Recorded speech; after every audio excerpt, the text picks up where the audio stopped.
I beg your indulgence. I've been traveling actually in Russia for much of April and May, and I'm afraid I brought back a touch of bronchitis.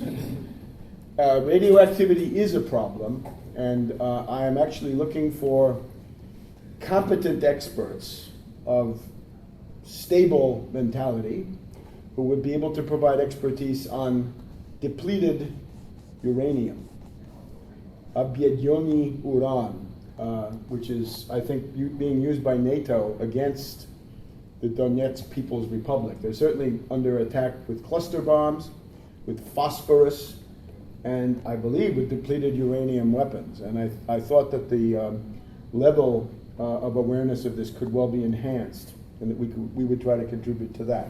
However, some of this stuff will come in other interventions. Right? I'm fortunate, honored to be on approximately 5 of these panels. So if you want to get your fill of me, now's your chance. So what I wanted to do this morning is to simply situate the program of the Tax Wall Street Party and why this is, I think, unique and indispensable, and a great gift for candidates, because it's a program which has been shown to be a mass traction program. That is to say, it enjoys mass support from the California Bay Area to Nebraska to Northeast Pennsylvania to indeed Essex in Great Britain, where we've just had a candidate. The Tax Wall Street Party program, it seems to me, has the ability to address what is actually happening in the world. So let's see what we do here with our equipment. There we go. So look, we're the Tax Wall Street Party, founded in New York City just a couple of days before Superstorm Sandy. I think it was October 30th, 2012. And the goal at that point was, it was about to be the re-election of Obama, and it was clear that that wouldn't solve anything, but rather make many things worse. We are based on a conjunctural perspective, which essentially says that the world has not recovered from the world depression that started with Lehman Brothers, as was said, in 2008, and that we will be heading towards future catastrophic events, that is to say, sickening downward lurches in the world economic and political situation. So we have always got to be prepared for the next downturn in this post-2008 world depression. Now, we've had candidate for Senate in Nebraska, candidate for Congress in the wine country, Napa, Sonoma, candidate for local office in Northeast Pennsylvania. And we've had, of course, Randy Credico here in New York City and New York State, running for mayor and then for governor, with the backing of the Tax Wall Street Party, among others. So, I think this is a growing phenomenon. And indeed, in the British general election, we made our European debut. So this is in South Grindleton and East Basildon, South Thurrock. East Basildon, South Thurrock. South Thurrock, you know. So, and that was the only anti-austerity candidate in the entire British election, because you had right-wing reactionaries who wanted to impose killer cuts in terms of fiscal and budget austerity, and left-wing lunatics who wanted energy austerity and were going to kill people that way. So there's the fix that the British people were in. So we at least laid down a marker on that. Now, we have a daily morning briefing. It's gaining in influence. If you know the famous radio TV personality Lionel, he's on Russia Today. He used to be on the morning show here in New York City. Everybody knows who he is. He has very kindly spoken very nice words about our program. So, if you want a free subscription to the morning briefing, ask us and we'll give it to you. All right. Now, we also try to incorporate the lessons of recent development. So, what are the lessons of Occupy? Well, it's very simple. Occupy had no demands. Occupy said demands were wrong. Demands were bad. You should not have demands. You might win your demands, and then you'd be co-opted, and you couldn't live in the park anymore. You'd have to stop being an anarchist and join the rest of the people. So, the lesson of Occupy in our book is that you've got to have class-based mass traction economic demands, and these express the life or death needs of the middle class as they advance towards the future. Now, we view the coming of Syriza, as was stated, as a confirmation, a kind of vindication of our outlook as against the Occupy. In other words, we're heavy on demands, right? We have a whole program. If you go to the top of Tarpley.net, there's a program that's been up there for quite a few years, 2 whole pages packed with demands. And we want to win any one of them we can. Occupy said, no, that's wrong. Well, Syriza has decided the question. They have mass traction economic demands. Cut the debt of the country by 50%, roll back all austerity, roll back all firings, roll back all cuts, rehire people, and they even have programs for business and economic development. So, the mass traction class-based program. You need a centralized organization. Occupy actually had a centralized organization, but most of the participants didn't know it was there because it consisted in certain key people, many of them sporting military haircuts, disappearing at a certain time of day and coming back a couple of hours later with decisions. So there was a centralized apparatus, but most people, again, didn't get to take part. Ours is fairly open. We want to have people doing more or less the same thing across the world so as to magnify the impact of what it is. So you can't just do your own thing, have your own shtick. You got to somehow align with these other efforts. The strategy is similar to Syriza. Anti-austerity. Don't make austerity compromises for any reason. No way, not in any way, shape, or form. So there's an absolute red line on austerity.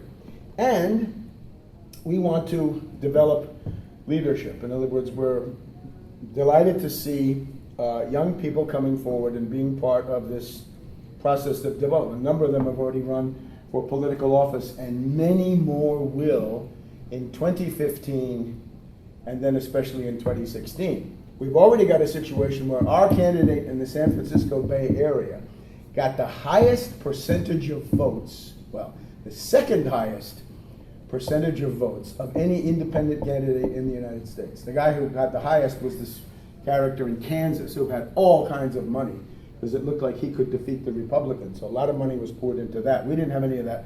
We got the second highest percentage of votes. There would be much more to say about the development of the party, but I think you get the general idea. Now, what is it that we want with our big, heavy program? The Wall Street sales tax. Don't just whine and complain about Wall Street. Hit them hard. Hit them in the pocketbook. Hit them in the labanza, as they used to say. So, a 1% tax, not on profits. Profits can be hidden. On trading, turnover, what goes across the exchange, can't be hidden. It's going to be taxed. That's on the notional value of derivatives, right? If you're talking credit default swaps, collateralized debt obligations, it's on the value of the assets underlying the derivative, which are being pledged. It goes above all on derivatives, stocks, bonds, and other instruments. It's paid by the seller. We have revenue sharing. The federal government collects it and gives half to the states according to an equitable formula. And a significant amount would reach a place like New York City. Remember, Wall Street pays no taxes, by and large. The fiscal crisis of the United States is attributable to the fact that Wall Street doesn't pay anything. They pay virtually no sales tax. Now, what's the virtual? The virtual is that there is a 0.0036% tax on stocks, and that finances the Securities and Exchange Commission. That's how they get paid. But other than that, it's virtually nothing. And most of these entities, like Goldman Sachs or General Electric, escape the federal corporate income tax completely. They're always whining. They say, oh, we have the highest federal corporate income tax of any country in the world. Yeah, if you paid it, but you don't. So nobody pays it. Goldman Sachs pays 2 to 3%. General Electric, much more clever, they actually pay a negative rate. They get more money back than what they pay as taxes. Their refund is bigger than anything they've ever paid in. Now, most people are not aware of these essential facts. They don't know this. Once they do, they are filled with a burning desire to impose on Wall Street some kind of equity in the form of the fact that they should pay.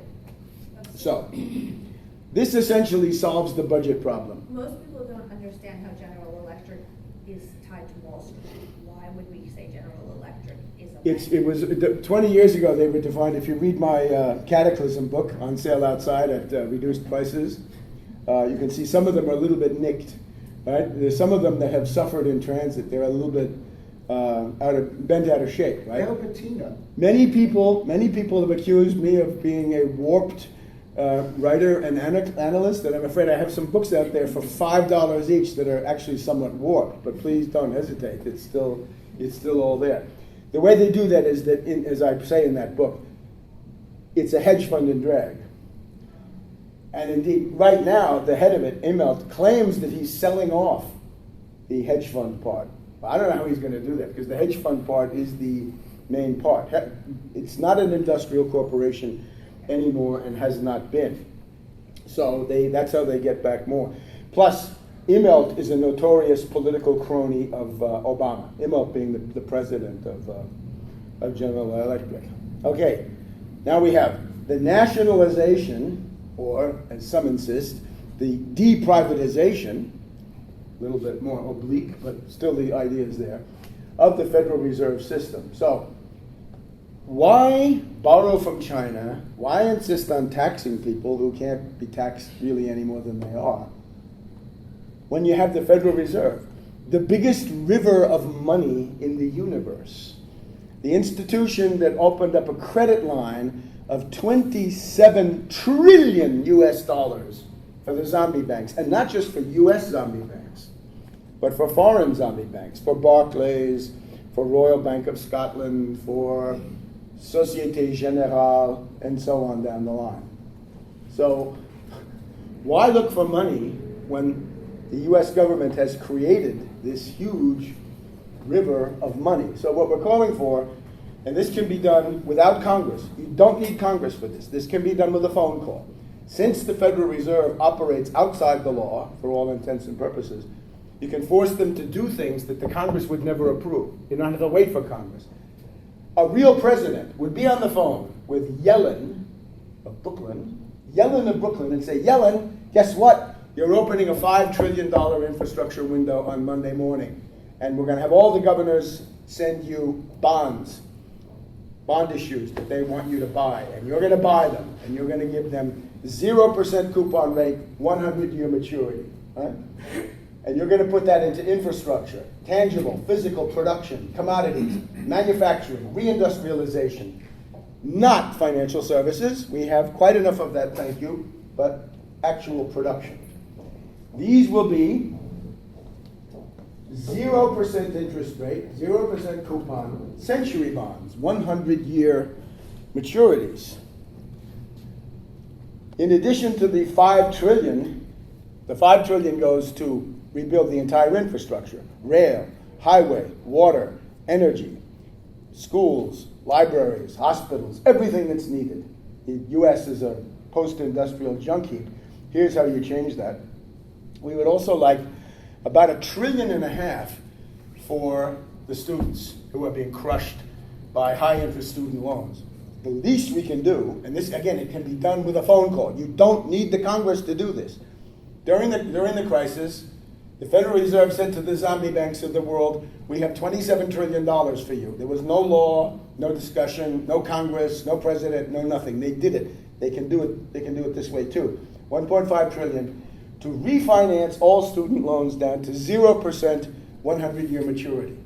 So your student loan would be made at least manageable. And of course, tremendous increase in the funding of the Export-Import Bank, which the Republicans wish to destroy, as you know. So that's the second prong. This essentially restarts your economy. The reason that the various stimuli of the Obama administration have not worked is because they have only had to do with consumer spending. Consumer spending. Well, in order to get out of a depression, you have to restart capital goods production. Mommy, what are capital goods? Well, it means electric plants, it means locomotives, it means all of the heavy-duty, long-term, big-ticket investments that are part of this. Now, a very timely point, this is our third point for right now, I would say, stop free trade, stop the fast track, that goes without saying. The Democratic Party will say, oh, we're so verklempt. Elizabeth Warren is verklempt. She has to be against Obama because Obama wants fast track and Elizabeth Warren doesn't want it. So it's all about this fast track, yes, fast track. No, forget about fast track. Forget about these bills. We want a 15% protective tariff. It's really not a protective tariff, historically speaking, but today it looks like one, so that'll be good enough for us. 15% protective tariff. So we want to put an end to the giant sucking sound evoked by little Perot 20 years ago of the runaway shop and the race to the bottom as all those jobs depart from the United States. It makes no sense. It's anti-economical. And now, an emergency point, okay? As a result of the mass strike, especially in the black population, as a result of out of control police departments and racist practices, I'm afraid I've got my top line off. It says, Black Lives Matter, 10 million well-paid starter jobs for unemployed youth. 10 million. It means right now, coming up here, we drove through a very despair-ridden corner of Wilmington, Delaware. And you can just look around and see. It's going to be a long, hot summer. It's going to be ugly because people are really hurting. They're unemployed. They're in despair. We got to do something about that. 10 million jobs right now in the next 2 months. May is gone. So let's make it 1 month. Actually, it should be 2 weeks. We'll see who can do that. 10 million new jobs for unemployed youth. Now, the model for this is Mayor Marion Barry of where I live, Washington, D.C., in the 1980s started this program. If you were a teeny bopper, if you were a teenager in Washington, D.C., you'd get a summer job. Black, Latino, anybody who needed it got a job. Barry would go to these people like Catherine Meyer Graham of the Washington Post, and he'd say, Katie, your job quota is 500. How dare you? How dare you? Who are you? I'm Catherine Meyer Graham. The presidency trembles. Nixon trembles. No, 500 jobs, please. So that's why they entrapped him, right? They entrapped him with cocaine pipes and hookers and all the rest of this. So he had a program of summer jobs. Now, the trick about this is he died several months ago, and people were coming on the radio saying, that guy changed my life. My first job, my first paycheck, my first dignity, my first assimilation into the workforce. This is the stuff you've got to have. And this is a matter of national security. The United States must develop all persons within the jurisdiction into highly skilled, productive labor for the 21st century, right? In pharma, in biotech, in space, in high energy physics, and whatever else. At the level of 21st century technology. And if you want to know what 21st century technology is, the Chinese will teach you, the Russians will teach you, and the Europeans will teach you, because that's who you have to compete with. And you can't do it with this low-wage model. You cannot consign so many people to the human junk heap. The case in point, West Baltimore, Maryland, okay? Big upheaval in recent weeks. What's the unemployment rate in West Baltimore? It's 52%. Now, I don't care about police. I care about policing, but there's no amount of judicial or police reform that's going to bring tranquility to a neighborhood where there's 52% unemployed. You've got to attack that. You've got to cut that in half, and then cut it in half again, and then again after that. That's our 10 million job program. Now, I recommend the spirit of Harry Hopkins. We'll get to that in a minute. So here's Barry, the late Barry, and his hallmark was a job for every teenager who comes forward and asks for one, at whatever level you can occupy, but paid, a real job, not a pretend job, with a real paycheck. And of course, the model for doing these things in very short order is Harry Hopkins, one of the heroes of 20th century American history. Many people have never heard of him. This guy was the main helper of Franklin D. Roosevelt. FDR brought him into the White House. He lived in the White House for quite a number of years. He was the first one sent to Stalin, the first one sent to Churchill, the first one sent all around the world. He probably did as much as any single person to win World War II. The part of his heritage that I wanted to evoke was in the winter of 1933 to 1934, there were probably 15, 20 million Americans who were about to literally die from starvation. So jobs had to be delivered immediately. And the story is he got some rooms in an office building in Washington, sat down on packing crates, picked up telephones, and started calling governors and said, I have $100 million for you, hire 20,000 workers, and then we'll take it from there, and so on. So that he actually saved hundreds of thousands of lives, quite possibly, in that winter of 33-34. And this is the Works Progress Administration, WPA, Works Progress Administration. This is, when you go to the Middle West, every public library, every school, WPA, every bridge on roads of a certain age, WPA. So this can all be done again, and should be, and must be. So that's, again, our program. Tax Wall Street, 1% turnover. Seize the Fed. 15% protective tariff. 10 million emergency jobs for reasons of public security, but mainly to bring 10 million kids into the workforce. Where the job creators, the Republicans are always telling us, oh, Boehner and Mitch McConnell, they're saying, the job creators have got to be allowed to do their work. Well, where are they? They've struck out. They failed. So enough of the job creators, and let's actually create some jobs. That's the Tax Wall Street Party in a nutshell. So thank you.